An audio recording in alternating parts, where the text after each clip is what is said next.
सभी का और एक बार हार्दिक स्वागत करता हूं। आज की इस वीडियो में हम ओस्टेट परीक्षा की तैयारी के लिए बहुत सारे प्रश्न अभ्यास करेंगे, जो कि आपकी परीक्षा के लिए काफ़ी उपयोगी होने वाली है और इसमें सभी चैप्टर्स कवर होने वाले हैं। आप अंत तक देखने का ज़रूर प्रयास करेंगे। चलिए शुरू करते हैं। और ओस्टेट की परीक्षा आपकी बहुत करीब आ चुकी है। पहला प्रश्न, बुधिया के कफन के लिए घीसू के पास कुल कितने रुपए जमा हो गए थे? घीसू के पास कुल मिलाकर 5 रुपए जमा हो गए थे। शिव शंभू के चिट्ठे निबंध के अनुसार भारतवासियों के लिए क्या बुलबुलों के स्वप्न के जैसा था? तो दिल्ली दरबार का जुलूस भारतवासियों के लिए बुलबुलों के स्वप्न के जैसा था। अधिकतर क्रोध किस रूप में होता है? अधिकतर क्रोध प्रतिकार के रूप में होता है।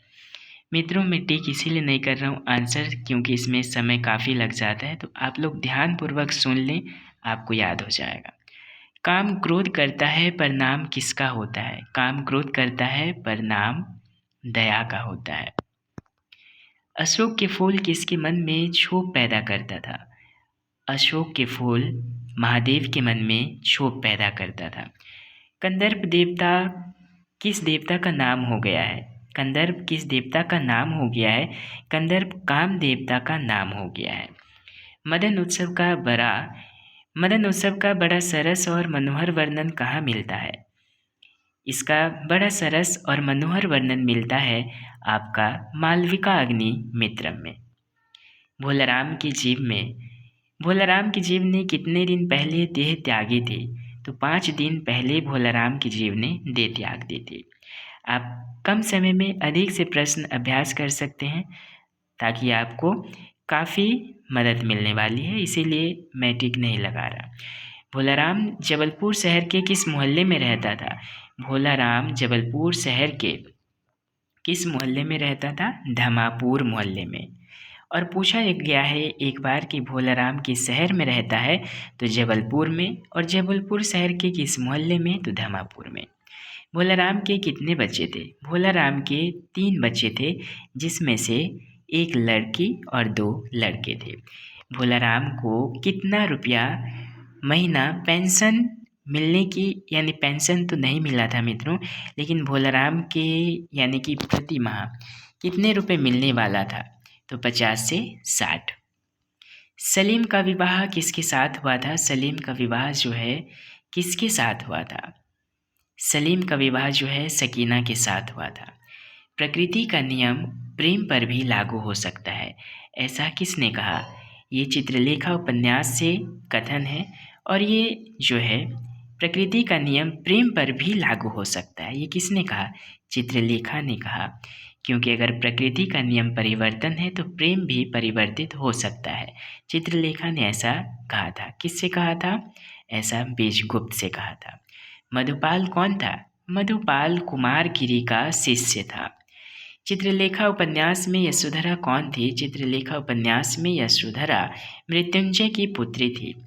स्त्री और पुरुष के चिरस्थायी संबंध को ही विवाह कहते हैं। किसने कहा? ऐसा बीजगुप्त ने कहा। हल्कू ने झाड़ू किस पौधे से बनाया था? हल्कू ने झाड़ू अरहर के पौधे से बनाया था। इसमें बहुत सारे प्रश्न जो हैं LTR की मेंस परीक्षा में आ चुके हैं, और आशा करता हूं कि आपकी ओस्टेट की परीक्षा के लिए भी काफ़ी लाभान्वित होने वाली है। बाकी चुकाने के लिए ही तो हमारा जन्म हुआ है। पूस की रात कहानी में ऐसा किसने कहा था? ऐसा मुन्नी कहती है। आकाशदीप कहानी में चंपा का घर कहाँ है? आकाशदीप कहानी में चंपा का घर जानवी नदी के तट पर है। कितने वर्ष से चंपा का घर समुद्र ही था? कितने वर्ष से चंपा का घर जो था समुद्र ही था? कितने वर्ष से? 8 वर्ष से चंपा का घर समुद्र ही था। आकाशदीप कहानी में जलदस्यु जो है, आकाशदीप कहानी में जलदस्यु कौन था? आकाशदीप कहानी में जलदस्यु बुद्धगुप्त था। मैं बोला हूँ, मैं बहुत जानता हूँ, ऐसा किसने कहा? तत्सत कहानी से लिया गया है। तत्सत कहानी के लेखक जैनेन्द्र कुमार जी हैं। ऐसा किसने कहा? ऐसा बांस ने कहा। क्या कहा? मैं बोला हूँ, मैं बहुत जानता हूँ।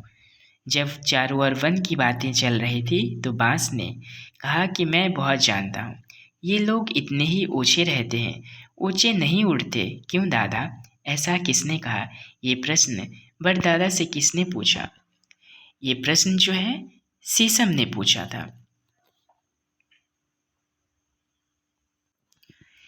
तब इसका उत्तर देते हुए बड़दादा ने कहा कि ये आदमी हैं और इनके जो हैं जड़ें नहीं होते, ये अपने दो शाखाओं पर ही चलते हैं, इन्हें आदमी कहते हैं।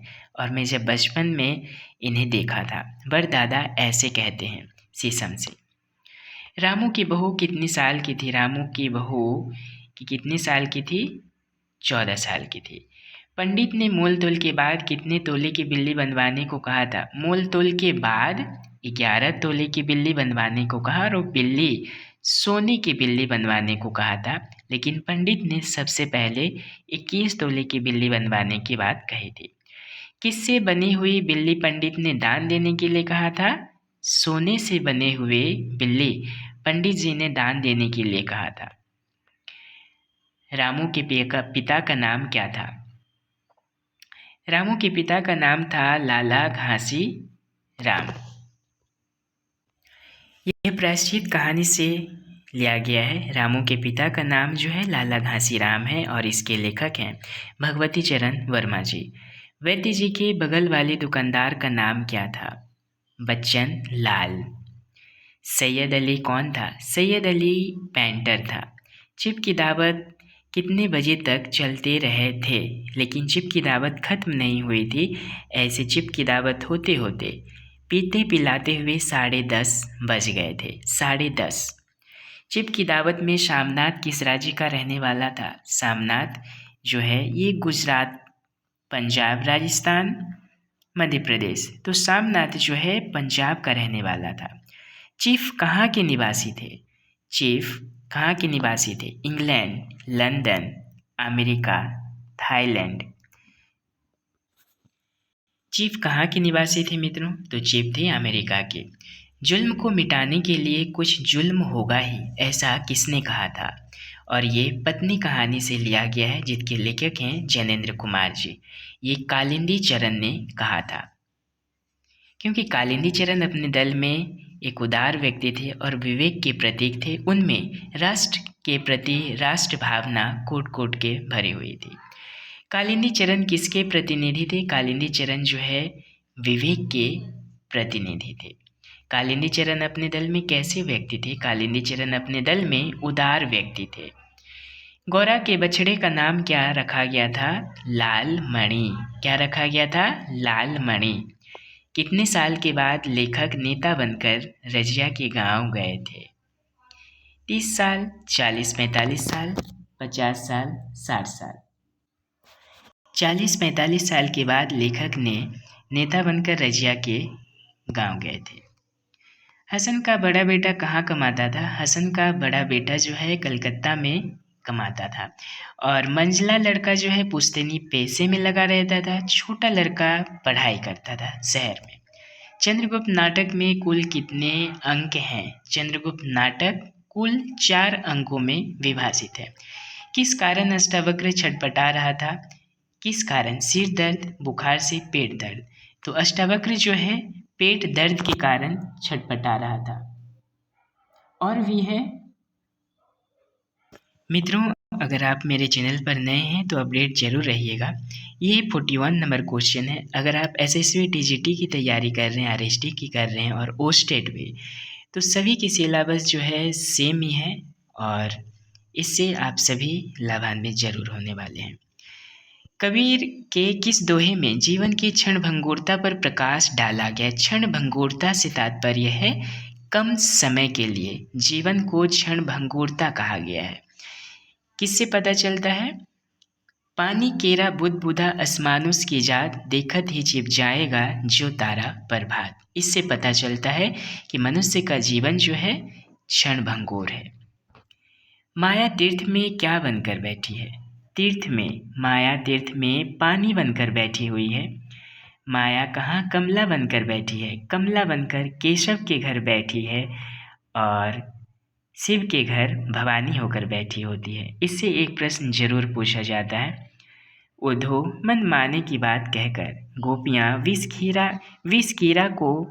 विष कीरा के क्या छोड़कर विष खाने की बात कर रहे हैं। अंगूर और छुहारा, जो कि अंगूर और छुहारा जैसे अमृत फल को छोड़ करके भी विष कीरा क्या खाता है, विष खाता है। कृष्ण उद्धव से ब्रज के किन किन सुखों का वर्णन करते हैं। यमुना नदी का किनारा, कुंज वन की छाह, गाय और बछड़े का सुख, उपरोक्त सभी। तो ये सभी हैं जो कि कृष्ण जी उद्धव से अपने सुखों का वर्णन करते हैं ब्रज के बारे में। श्री राम के चरण कमल रज के बारे में सब क्या कहते हैं।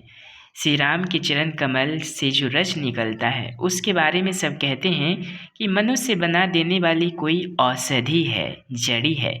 इस धूल को अगर किसी ने स्पर्श करता है तो उससे मनुष्य बन जाता है। इसीलिए कहा जाता है कि श्री राम के जो चरण कमल का रज है वो मनुष्य बना देने वाली कोई औषधि है, कोई जड़ी है। सीता वेदिका के चारों ओर जल से कौन से फूल सजाती थी। कमल के फूल सजाती थी। और वेदिका यानी बैठने का चबूतरा किस वृक्ष के नीचे बनाई थी सीता जी। वट वृक्ष, बरगद वृक्ष के नीचे बनाई थी और कमल के फूल से सजाई थी। किसने भरत को कादम्बरी पर्वत दिखाया था।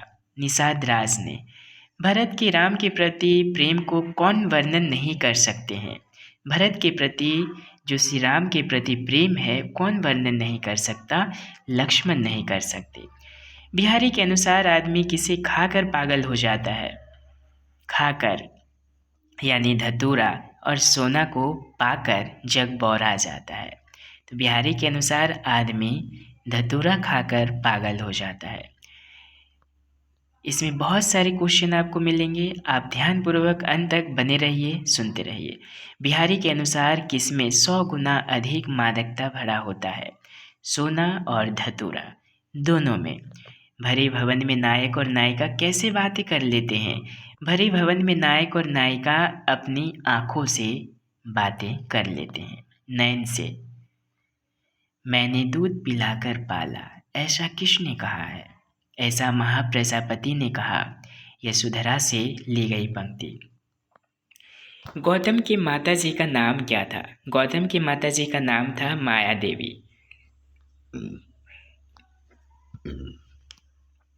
चला गया रे चला गया, ऐसा किसने कहा। ये यशोधरा से ली गई पंक्ति है। चला गया रे चला गया, ये जो है शुद्धोधन कहते हैं, शुद्धोधन। ओ क्षण भंगुर भव राम राम, ऐसा किसने कहा। ओ क्षण भंगुर भव राम राम, ये जो संसार है क्षण भंगुर रूपी संसार, ये राम राम कहने से ही इस संसार से हमें मुक्ति मिलेगी। तो ये कहाँ से ली गई पंक्ति हैं। ये महाभिनिष्क्रमण से ली गई हैं। जब गौतम जी, जब सिद्धार्थ इस संसार को त्याग दिए थे, अपने घर को त्याग दिए थे सत्य की खोज में, तो उस प्रक्रिया को महाभिनिष्क्रमण कहते हैं। त्यागने की प्रक्रिया को, घर को छोड़ने की प्रक्रिया को, और वे महाभिनिष्क्रमण की ओर बढ़ रहे थे। मनोरमा की उम्र कितनी थी। मनोरमा की उम्र थी 18 वर्ष। और मनोरमा कितने वर्ष में विधवा हो गई थी। 10 वर्ष में विधवा हो गई थी। और कितने वर्ष में विवाह की थी। 8 वर्ष में विवाह की थी। चंद्रकला किससे प्रेम करती थी। चंद्रकला जो है ये रजनीकांत से प्रेम करती थी। रजनीकांत से, जिससे कि अस्पताल में जाकर उसके साथ विवाह कर लेती है और विवाह करके अपने पिताजी का प्रायश्चित करती है, जो कि 50,000 का प्रायश्चित करती है विवाह करके। हरनंदन सिंह के बेटे का नाम क्या था। हरनंदन सिंह के बेटे का नाम था रमाकांत, रमानाथ, रजनीकांत, मनोशंकर, रजनीकांत, मनोशंकर, रमानाथ, रमाकांत, रमानाथ। और मनोशंकर की और एक प्रश्न है, मनोशंकर के पिताजी का नाम क्या था। रमापति था। भगवंत सिंह ने रजनीकांत को मरवाने के लिए मुरारी लाल को कितने रुपए दिए थे। 10,000, 10,500, 11,000, 20,000। तो भगवंत सिंह ने रजनीकांत को मरवाने के लिए 10,500 रुपये दिए थे। मुरारी लाल को उसमें से कितने रुपए, हाँ, मुरारी लाल को कितने रुपए वेतन मिलता था? मुरारी लाल को मात्र 600 रुपये वेतन मिलता था। कानून और कला का साथ नहीं हो सकता ना, कानून दंड देगा, कला क्षमा करेगी, ऐसा किसने कहा? ऐसा मनोरमा कहती है। किससे? ऐसा मुरारी लाल से कहती है कि कानून और कला का कभी साथ नहीं हो सकता। मैं आपका घर छोड़कर जा रही हूँ। कवि हरिवंशराय बच्चन के अनुसार हमारी यात्रा कब सरल बनेगी? जब हम पद को अच्छा समझेंगे। पद को त्याग देंगे? नहीं, जब हम पद को अच्छा समझेंगे तभी हमारी यात्रा सरल बनने वाली है। लक्ष्मीबाई किस उम्र में वीर गति को प्राप्त हो गई थी? 23 साल की थी, उसी समय वीर गति को प्राप्त हो गई थी। संध्या सुंदरी किसके कंधे पर बाहें डालकर अंबर पद से उतर रही थी? ये प्रश्न बार बार आ चुका होता है और आया भी है कि संध्या सुंदरी अंबर पद से अपनी सखी नीरवता के कंधे पर, नीरवता यानी शांत, वातावरण चारों ओर शांत रहता है, उसी वक्त संध्या रूपी सुंदरी अंबर पद से नीचे की ओर उतरती है, सखी नीरवता के कंधे पर। अकाल में डूब कविता के कवि कौन है? केदारनाथ सिंह। इसमें कन्फ्यूजन होता है, केदारनाथ अग्रवाल भी, केदारनाथ सिंह। तो अकाल में डूब की कविता के कवि हैं केदारनाथ सिंह जी। कवि को डूब कहाँ दिखाई देता है? कवि को डूब जो है शीशों के टुकड़ों के बीच दिखाई पड़ता है। सूखी नाली के पास एक कुएं, उसे लांघ कर कवि जाते हैं और कहाँ दिखाई देता है? शीशों के टुकड़ों के बीच। बहुत दिनों के बाद कवि क्या जी भर छू पाए थे?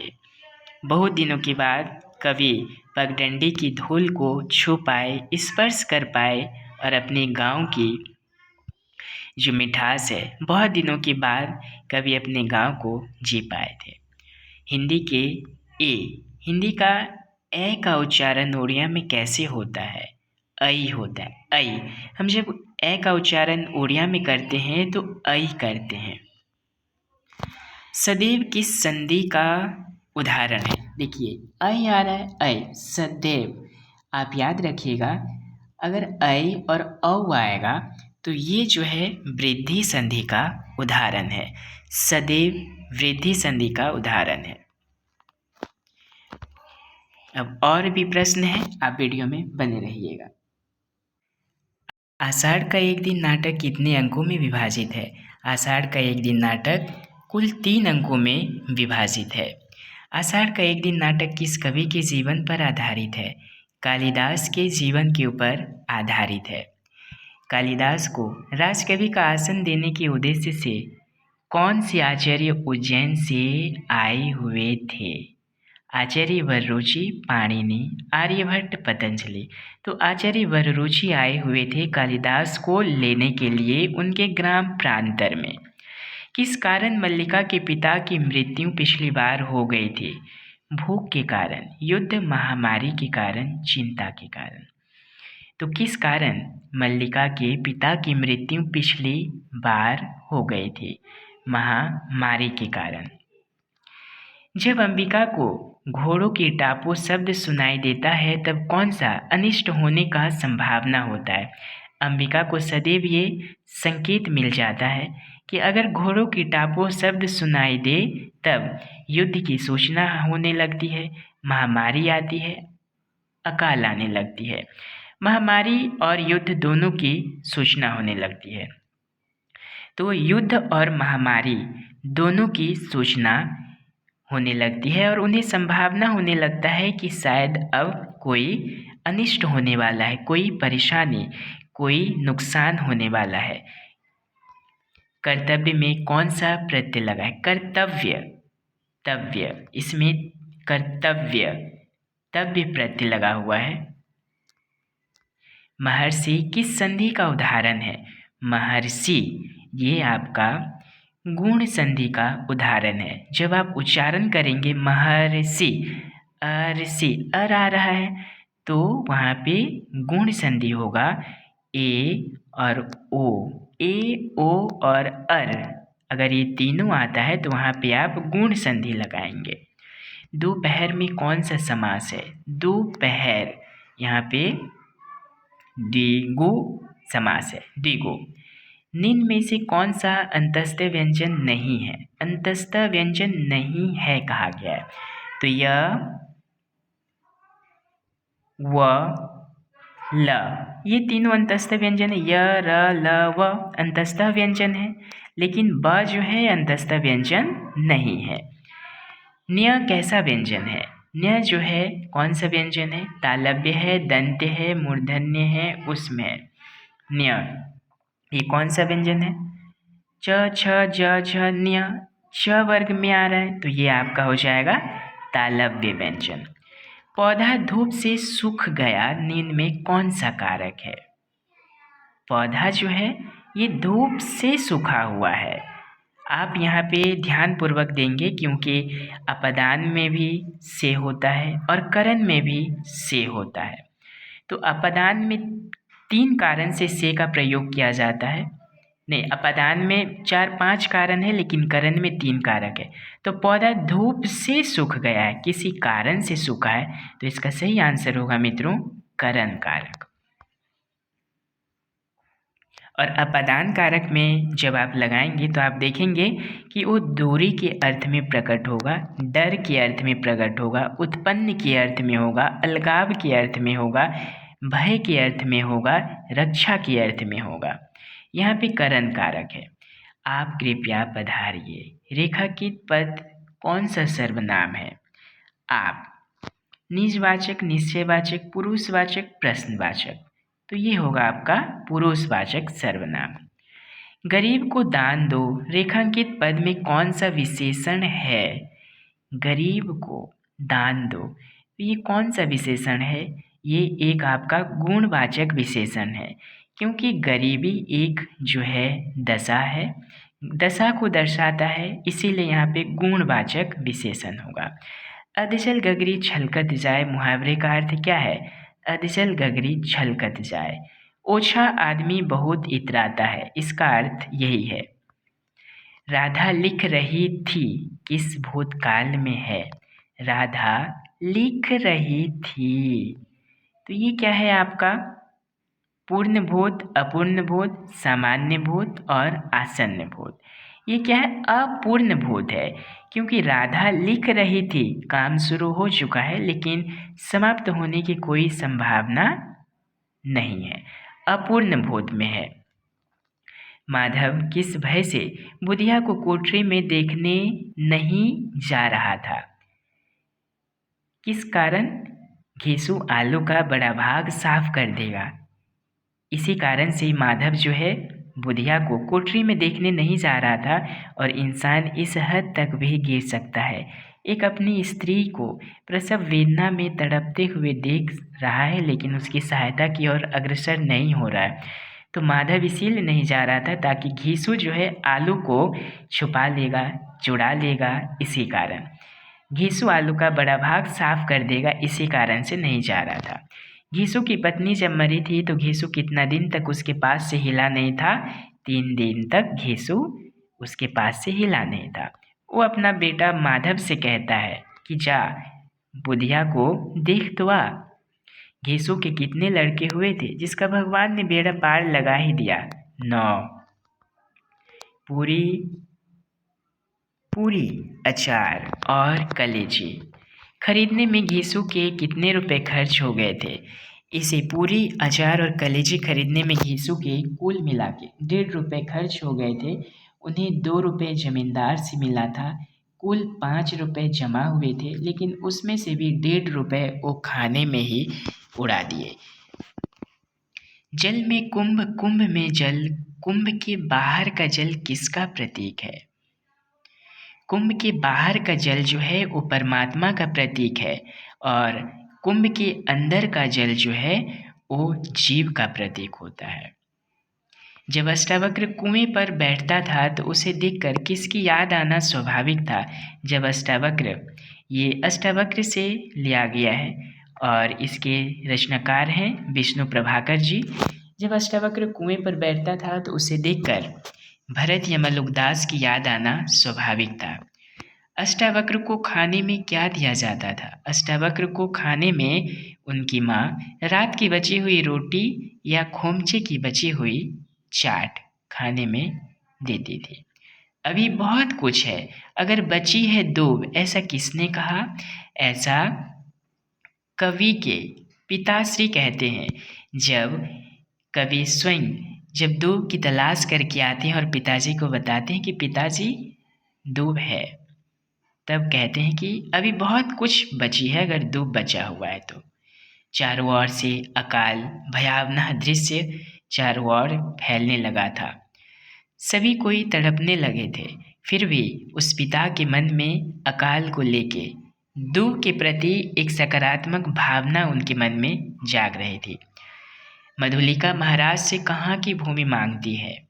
दुर्ग के दक्षिणी नाले के समीप की भूमि मांगती है। पूस की रात कहानी में जबड़ा कौन था? जबड़ा जो था वो संगी कुत्ता था जो सदैव साथ दिया करता था।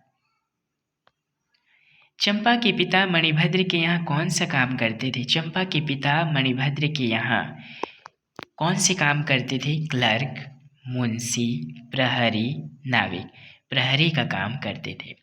हम सब जहाँ हैं वही तो जंगल है, किसने कहा? ऐसा प्रमुख पुरुष ने कहा था। प्रचलित कहानी में पंडित परम सुख को खुराक वाले पंडितों में कहाँ प्रथम स्थान दिया जाता था? मथुरा में। खुराक वाले पंडित मतलब वो जब पूजा करवाते थे तो ज़्यादा द्रव्य, ज़्यादा सामान मांगते थे। खुराक कहा जाता है। खुराक मतलब सामान, खाने का सामान। तो उन्हें मथुरा में पंडित परम सुख को खुराक वाले पंडितों में प्रथम स्थान दिया जाता था। साइन बोर्ड पर लिखावट किस शब्द से शुरू होता था? ऊ या जय हिंद से? किससे? ऊ या जय हिंद से। साइन बोर्ड लगाने का अर्थ क्या है? साइन बोर्ड लगाने का अर्थ है औकात का बढ़ाना। मित्रों, ये 100 प्रश्न था। वीडियो काफ़ी लंबी हो जाएगी। मैं अब नेक्स्ट वीडियो लाऊंगा आप सभी के लिए और आशा करता हूँ आप सभी को इससे काफ़ी मदद मिली होगी। अगर आप चैनल पर नए हैं तो अपडेट ज़रूर रहिएगा। आप सभी को परीक्षा की ढेर सारी शुभकामनाएं। नमस्कार, धन्यवाद। अब अगले वीडियो में मिलते हैं नई जानकारी के साथ। तब तक के लिए आप स्वस्थ रहें।